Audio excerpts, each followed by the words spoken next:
Transmissions jammed. Proximity coverage only. Hey guys, Jacob here. This is going to be a video on talking about the new leaks for Season 2, 3, and 4. If you guys have not beat Warlords New York, I'd highly recommend clicking away now. That way you guys are not spoiled. But most of these leaks have been posted on Reddit and a few other places. I know Gamerant actually had a forum on it, or a bit of information that was talking about this. But to get right into it, I'm going to start with Season 2. You guys can see Season 2 info. You could say it's lazy writing and massive lax creativity, but damn, they decided to bring back someone we thought we killed back in the first game. Hornet is Keener's best bud when he was back in the army. Indeed, they had a really good relationship. Keener actually cared for him, not like those other later yahoos, so-called warlords in New York, are just his worker bees. When we got Hornet's watch and retrieved the medical data, we left his presumed dead body at the consulate. That's where Keener kicked in. He sent a rogue agent when it seen two sub-targets called Termite, ex-field surgeon, to retrieve Hornet. At this time, Hornet's heart actually stopped, but somehow Keener and Termite revived him before he's really dead. Guess our Division 1 agents failed to get a headshot on him, and that ought to killed him. After that, Hornet and Keener probably were just keeping a low profile until Warlords in New York, when we responded to New York's call and revived to help local civvies and agents. Keener sent Hornet to DC to recruit outcasts for future operations to ensure the legacy can go on. I really think Keener and Hornet are at least having a platonic relationship. When Keener says he's probably going to die, Hornet says he'll carry on his legacy. Then Keener corrects him, it's their legacy. During Warlords in New York, Jupiter's manhunt, Hornet rallied 4 other rogue agents to prepare for the strike. Termite is one of them. Another one worth mentioning is called Huntsman. He's a former SHD recruiter. He's the one who cleared Keener for being an agent. All 5 of them are equipped with Keener's Eclipse fires. I'd expect some more of them are sub-targets this time. For Hornet, he holed up at Tidal Basin with Outcasts. He uses Black Tusk leftovers and Eclipse to defend against us. And the final showdown will be on the hovercraft. As for Roosevelt Island, the Manhunt Invade mission, I guess these are just new versions or just themes, but the mission general layout is still the same. Just like the Invade mission, he modified his trap skill to having healing ability, therefore he will grant us the Repair Trap at Season 2 new skill. To be honest, I don't know what the hell this thing can even help us with the slightest, but I guess we'll see. But during the mission itself, it does not help us a bit. In some areas, Hornet leashes his Eclipse fires to stop us in our tracks. He also managed to activate a deactivated Warhound, probably a Grenadier Warhound, and loads it with a Repair Trap to sanitize the area so we can proceed. Some people's dream of fighting by a Warhound side finally come true. Anyways, Season 2 will put an eater to Keener's and his loyal followers for now, I guess, and Hornet will stay dead at this time for good.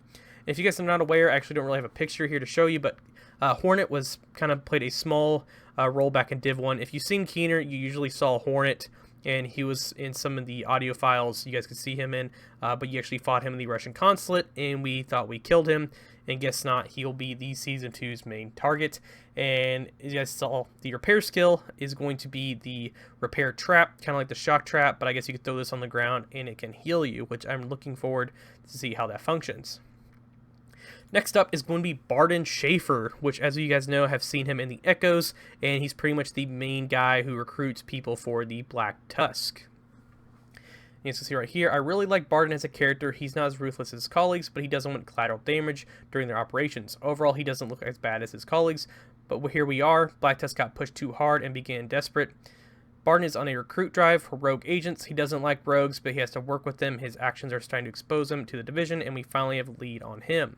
After eliminating his 4 recruited agents, he called Fei Lao for a meeting at Coney Island amusement park. Fei Lao has a plan, and he wants to know what she's up to. Now the story is getting interesting. A familiar face appears at the park. The Hunter is here. Yes, the masked psycho killer. At first we assume he's here for Barden for unknown reasons, since he's one of the sub-target manhunts. This particular hunter showed up as well. He plays with us and the Rikers at the park.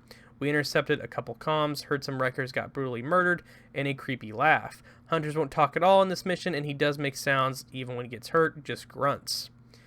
We almost have to reach the end. Barden talks to the Hunter and tells him enough game, finish the agents.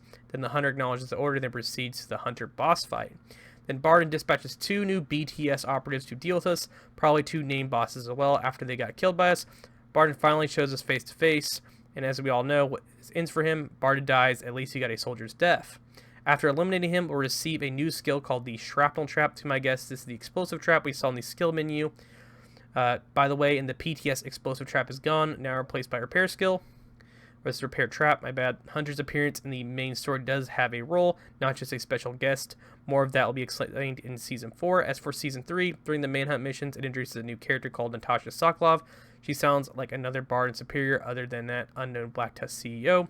Barden seems to know her very well since they are on a first-name basis, presumably after eliminating the Hunter. Natalia asks him how the Hunter is doing, and Barden says negative on the Hunter. This implies the Hunter is not working with Barden. Hunters may also have Black Tusk's background as well. A funny thing is worth mentioning on here is when we fight Barden, he will say, "What the hell is your malfunction? Why can't you just die, you goddamn bullet sponge?" Which is actually really funny.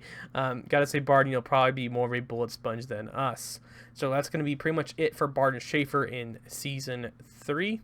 So I'm looking forward to finally killing this guy and getting a little bit more information on him. And as for the Hunter, that's pretty cool to actually have a Hunter kind of going into a mission and actually have some sort of role. And obviously the explosive trap, which you guys saw in one of my other videos, was in the skill menu. You guys can actually take a look at it. I'm pretty sure this is the same one. It's called the shrapnel trap, but I'm pretty sure it's the same one. And finally, the one you guys have been waiting for is going to be Faye Lau. And as you guys know, she turned rogue in Warlords New York at the very end. If you guys didn't skip the cutscene and actually watched it, unlike some of my friends I know, and this is going to be Season 4 info. Finally, here's Faye Lau. The season will bring even more twists and new story holes to fill. Let's get started with Faye. She's planning on getting a target, and she resurfaced to execute her plan, so we'll be able to hunt her down. There are two sub-targets worth mentioning. One is Alicia Coswell, and the other one, the one who led Faye to Barden Schaefer, and another one is Felix Sokolov. From the looks of the name and mentioning of his family, business led him to the division. We can assume his family are the founders of one of the brands in the game, Sokolov Concern. And remember, Natalia Sokolov, you guessed it, she's Felix's big sister. Let's get to the family business first. The following info, speculation, audios I found. The Sokolov family moved from Russia to America. They either started the company or moved their company to the United States. Felix enlisted in the U.S. military while his sister Natalia stayed and grew up in Russia. Sometime later, their father died and Natalia flew to the United States to attend the funeral and inherited the company. I guess it's because Felix was still serving. Around the time, Natalia also established the Black Tusk, presumably with the other investors, because we know there's a male CEO who runs the company right now. This is very interesting now the story is slowly moving to a conspiracy side. Gotta say, this tastes more like Clancy's work, and the good old Russians are the culprit behind the shade. Maybe hunters are low-key the Winter Soldiers trained by the Sokolov family, just my speculation. Now let's get to Faye. She's meeting President Ellis at Camp White Oak. Seriously, Ellis, you still dare return to this place? Kelso says we do not have a green light on Ellis, no matter how he's still the President of the United States. We cannot kill him, but he sure as hell can take out Faye Lau for good, and now where the twisty part begins. Ellis and Faye meet at the cabin. Should be the house with the big wood frame glass door. We are cracking Black Tusk defense and crashing the party. A Black Tusk officer called Wilson, acting as the president's guard, left Faye for duty and heads out to stop us, and that's where the fun begins here.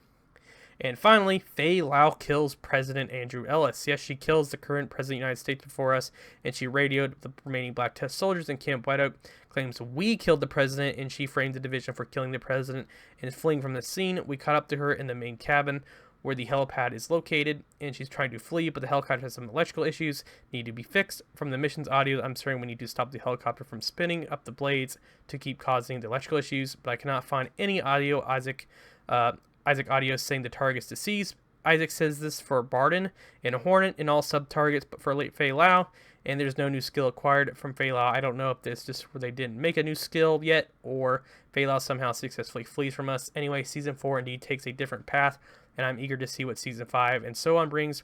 And it says, please for F's sake, don't do Division 3. I don't want to buy a new Division unless it's a single-player linear designer game. And that's pretty much going to be it for the new bosses, and we'll eventually be able to track down Faye Lau, which I kind of figured this would eventually be a target and we'd make our way up to her, but I really don't think we'll kill her, and I'll think they'll set her up for maybe a Expansion 3 or something later on down the road. Overall, that's been about it, guys. Thank you all for watching. Make sure you subscribe for more Division 2 content, and I will catch you guys all later.